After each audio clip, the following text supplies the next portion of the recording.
Hello guys, आज फिर हम एक नई वीडियो के साथ हाज़िर हुए हैं। उम्मीद करते हैं आपको ये भी वीडियो बहुत अच्छी लगेगी। यार, अगर आपको हमारी ये वीडियो अच्छी लग रही है तो चैनल को प्लीज़ सब्सक्राइब और लाइक लाजमी कर दिया करें। हम आपके लिए बहुत मेहनत करते हैं। तो चलो वीडियो को शुरू करते हैं, आप लोगों का कीमती टाइम वेस्ट किए बगैर। एक आका के बहुत सारे गुलाम थे। एक दिन एक गुलाम जंगल की तरफ फरार हो गया। वो एक गार में जाकर छुप गया। उसने वहाँ एक शेर देखा। शेर के पाँव में एक बड़ा सा कांटा चुभा हुआ था। वो चल नहीं सकता था। गुलाम उसके करीब गया और कांटा निकाल दिया। शेर बहुत खुश हुआ। एक दिन गुलाम पकड़ा गया, उसे आका के सामने लाया गया। आका ने उसे एक भूखे शेर के आगे फेंक दिया।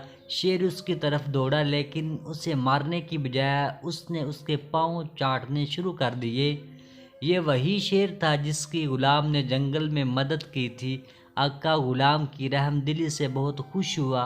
उसने शेर और गुलाम दोनों को ही आज़ाद कर दिया।